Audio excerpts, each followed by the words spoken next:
60 seconds of logos, 3 of which are just different ways of saying Sony made this. Is this where the Crawdads sing? Because honestly, if so, it would really save me a lot of time. I have tickets to a show tonight, actually. Marsh is not swamp. If you say so. I'm not sure anyone was really actively confusing the two. Your movie is about crawdads, so I'm guessing you have strong opinions about things most people don't give a shit about. Like crawdads. Also, naturation. And if you have to do naturation, you get Sir David Attenborough or you get Sint. Let's get this out of the way early. I'm not sure Crawdads sing, but I'm willing to believe they do. But I'm not willing to believe they only do said singing in one small location. So I submit this film should have been called When the Crawdads Sing. Like, every June 19th, these fucking miniature lobsters squeak a bunch, and it's weird. The only alternative is that the crawdads don't sing by their nature, but only in one tiny location they do because Tony Stark gave them Ant-Man tech that translates insect noises into human speech. Only these weren't insects, and they weren't speaking, they were singing, and how much longer do I have to keep pretending any of this makes sense before someone bops me on the riding your bike in swampy areas? That's just a recipe for disaster. Plus, as we all know, swamp transportation should be limited to either those boats with the giant fans on the back or standing with one foot on each of 2 alligators.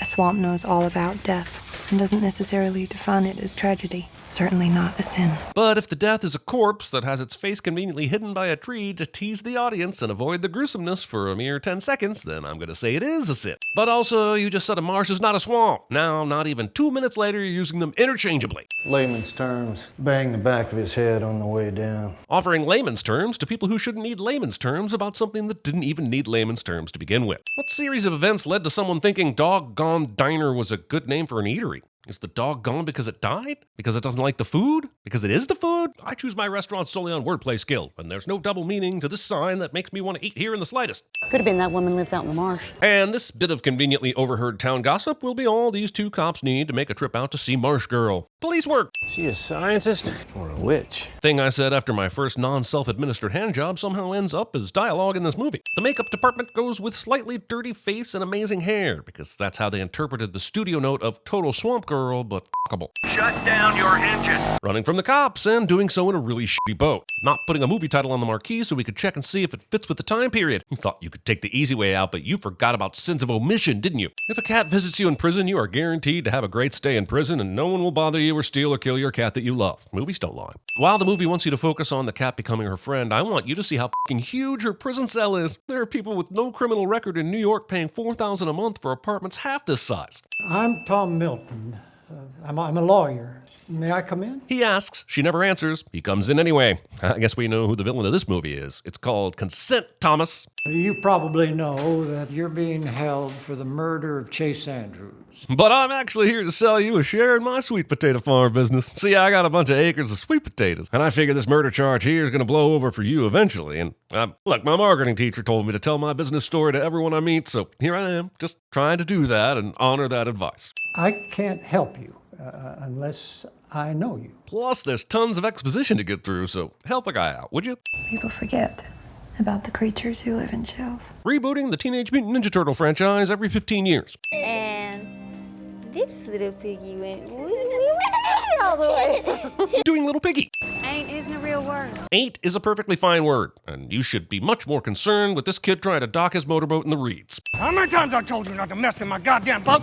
And the movie launches an overbearing and abusive father cliche right after hitting us with a loving and artsy mother cliche. The movie is starting strong with this 1-2 punch and already has the audience on the tropes.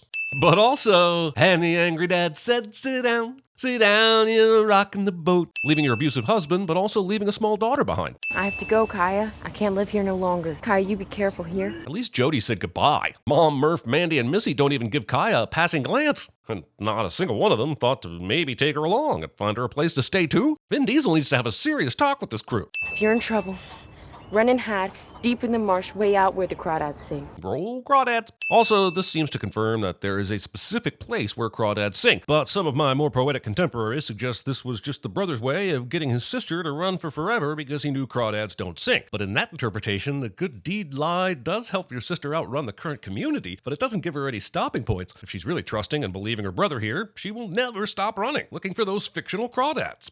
I didn't know which way was home. Damn you for leaving me here, Jody! Blaming Jody for your poor navigation skills. My name's Tate, in case you see me again. He says to the audience. I'm woke up on the right side of dirt. Cute phrase, but I think he means I woke up on the top side of dirt, because one could make a decent argument in these here parts that waking up dead was a mite bit better than waking up alive, depending on one's circumstances in this life. Plenty kids go to school without shoes, but you will need a skirt. Putting gender roles above tender souls. Trace Andrews, what you got to say for yourself? Hello there. Kaya goes into town and within the first few seconds almost gets run over by the eventual corpse and greeted by the eventual lawyer. Small town living, am I right? Can you spell dog, honey? Dog honey? Gross. Do they serve that over at the doggone diner? He probably lives in the mud. She's got cooties.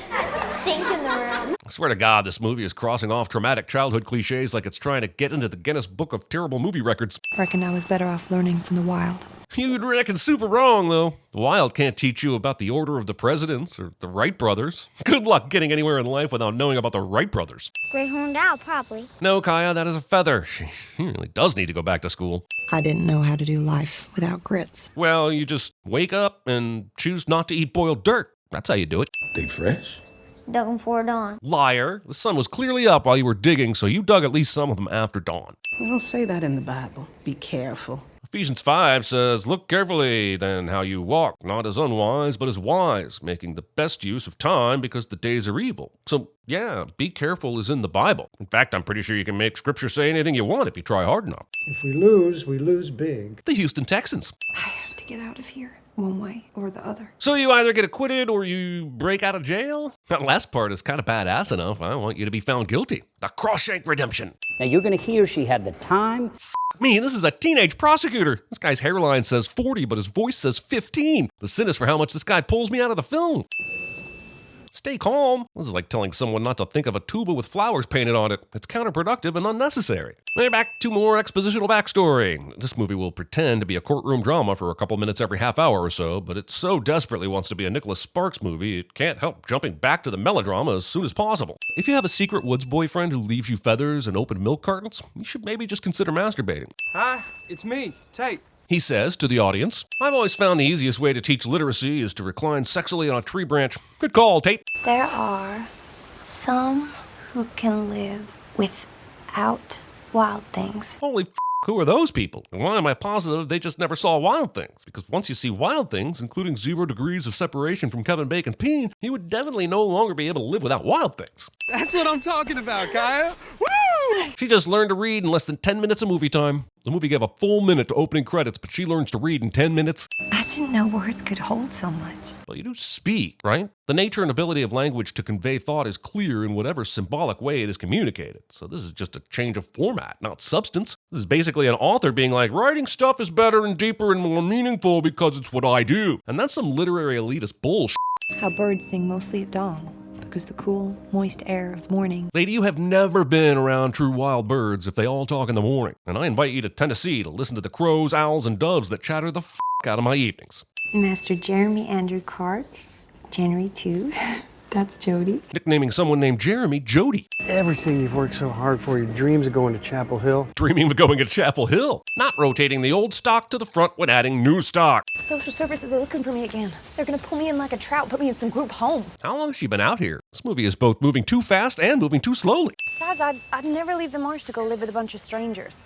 It's besides, not sides. I mean, if you're going to get all precious about it, you should go back to By the Side, where it originally came from, you pedantic lightweight. My mother and little sister died in a car wreck over in Asheville. Is there not a single part of this movie that isn't trauma porn? You can say anything to me. After all, we've become quite close these, 3 times we met out here in the woods. Movie steals the main character's dance inside a tornado of pretty leaves cliche. Wait, that isn't a cliche. It's just dumb as hell. Our main characters are standing here trying to catch leaves like they're in a Carnival Shoes wind box. Like greeting cards ran into anime, ran into Lindsay Sterling's videos, and we ended up here. Now we're at the beach and he's looking at her sketchbook, and how much time has passed? F you for asking. Everything about this movie is super normal. Kissing underwater. You know it's not romantic? E. coli. How'd you know it's my birthday? I read it in your Bible. You were there.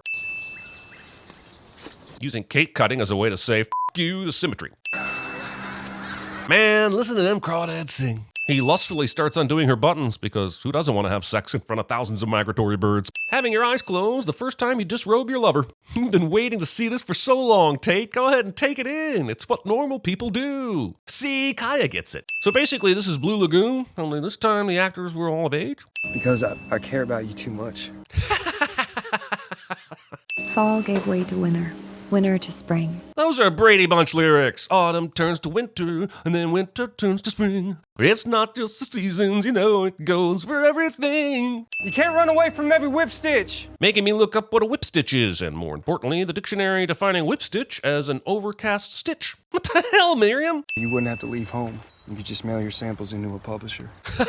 For all modern prospective writers out there, modern publishers do not accept unrequested submissions, and they shred them without reading so they can never be sued for stealing the ideas inside. This movie has approximately 46.3% scenes of people walking out on Kaya. I honestly don't blame them. I wanted to walk out for the last hour too.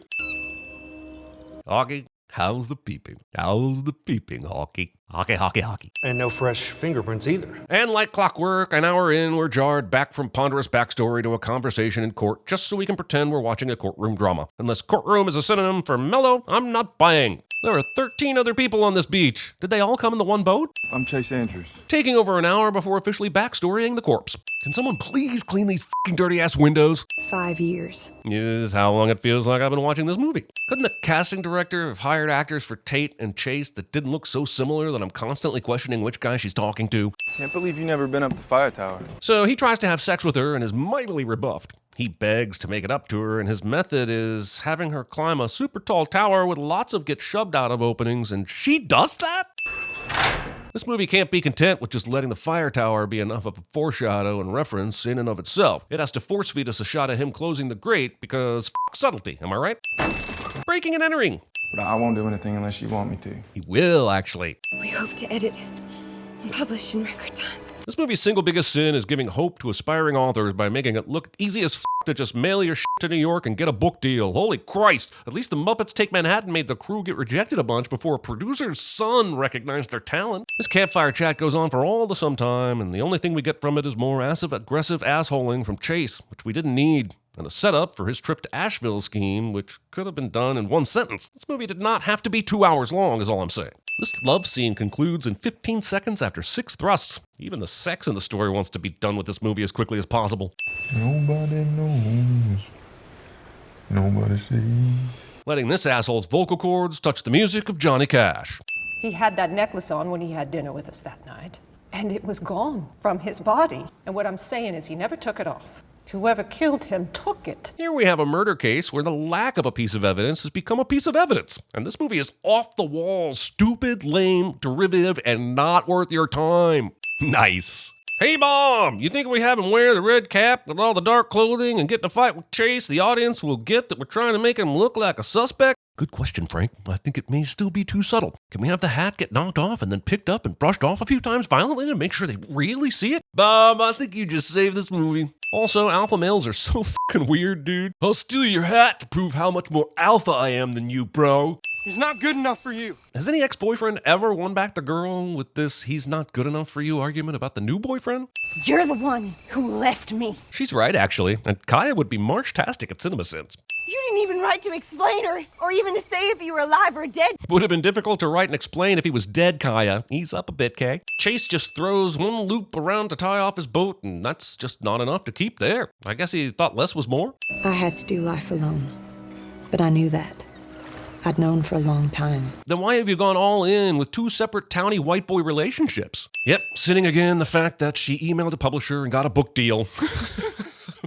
You movie. But also $5,000. It's like $40,000 in today's money for her first book. If that's real, the sin is that the internet has ruined everything. It ultimately turns out that she owns over 300 acres of this marshland. And look, I can only relate to your offbeat loser for so long. And when that same person becomes part of the 1% on screen, I feel confident letting go at that point. What about the others?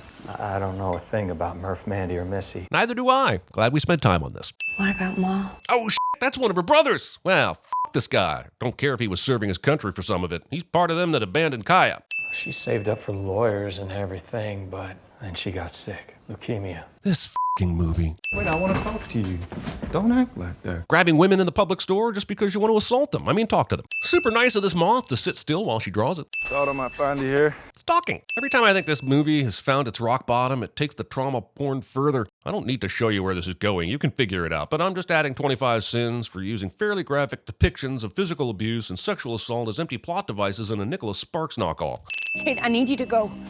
Kaya, Everyone in this movie needs to do more listening. just take my hat. Take your what, Tate? A hat, you say? I'm not sure I follow. Can you toss it back and forth a few times so I really get a sense for it? I ain't gonna do anything to make this thing worse. Thinking this thing could be worse. Does this cash register just start at 1 cent instead of 0? Is Jumpin' overcharging? Or did he previously ring up a 1-penny item and forget to clear the register after the customer couldn't find their penny? What was your first impression of her? Fine, getting the witnesses up there to establish an alibi, I get it. At least the movie doesn't need to actually do a flashback to a dinner meeting just to hammer home some themes about nature's hammer. Ah, damn it! Also, this movie saves any and all major clues to this murder until the last 15 minutes. 15 minutes! This movie uses 105 minutes of trauma porn to get us to 15 minutes of murder mystery, and I am not in favor of this ratio. Who else would have motive to take that shell necklace? You can, and you must, find that the defendant is guilty of first-degree murder. This is the thinnest case imaginable. She gave him the necklace, therefore she's the killer, is basically the logic here. And it has to be so that you might possibly fall for the ending these jokers cooked up. And like you, I heard the tall tales told about the Marsh girl, that she was part wolf,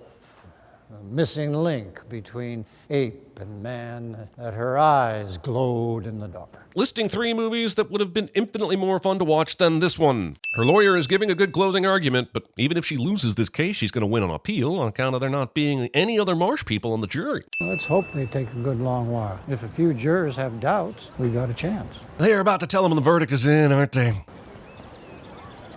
This movie never misses a shot at a cliche, man. You are free to go, and I apologize on behalf of the state for the time that you have served. Thank you, Judge. Please tell the state that, as a Marsh girl, an apology is all I really need. Wait, is this movie saying that Kaya placed this feather by sneaking up to this boat in a freaking motorboat? And none of these 4 people heard or saw her coming or going, did she take a bus in the middle of the night to make it happen? Holy crap, these people are horny. He's been standing in marsh water all day working up a sweat. You literally just reconciled 10 seconds ago. I love how this movie's last few minutes are like a speed run of her life. Nephews, jumping dud, muddy water, AARP years. Wait, that's only like 4 events. If you're gonna speedrun her life, you need to give me more than this. You just wanted to kill jumping, didn't you? Look, I could be the world's best naturalist if the animals hung out this close to me for hours at a time. Jesus. Old Kaya gets a visit from the spirit of her mother that abandoned her, and that's when she dies. Her personal Grim Reaper was her own abandoning mother. That's cold. It has always been enough. You are dead. Stop talking. End this movie now. Sometimes, for prey to live, its predator must die. Keeping a murder journal. A murder? Keeping a murder out in the open on a bookshelf for your entire godforsaken murderer's life. Oh, you honey-dipped whore of a twist. Telegraphed ass face. You distractive Delilah dickhead of a movie. You Nels, Eves, Bayou, Notebook motherfucker. You dirt-soaked, marsh-mashed, Carolina Reaper of bullshit. You harlot of humanity, you slut of story, you two-timing Tinseltown taint, f***ing lazy-ass, bitch-ass, manipulative, horse-apple-sucking miscreants. You Charlie Brown Christmas of a movie, you extended SNL digital short parody, you ivory-dealing, love-poaching, narrative-choking asshole. 50 sins!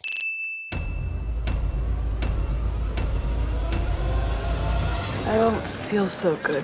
And the general scarred over quality of your body, I cannot recommend that you go hella skiing.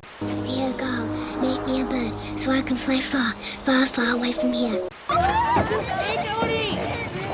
I'm on a boat! That isn't true! Couldn't you just stay dead? She has the weakness of character. It's a bullshit question. It's impossible to answer. Impossible because you don't know the answer. Ladies and gentlemen. This is irrefutable evidence that the defendant is in fact lying. My mother and little sister died in a car wreck over in Asheville. Don't I feel like the fucking asshole? It wasn't your fault. I know. It's not your fault. All right? It's not your fault.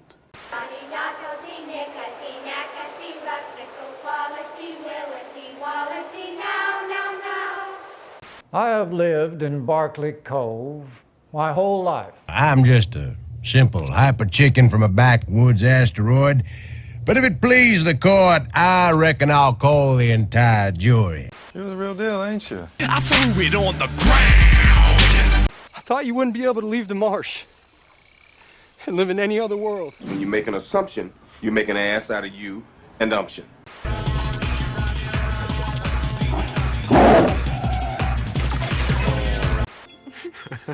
What? We are laughing. And we are very good friends.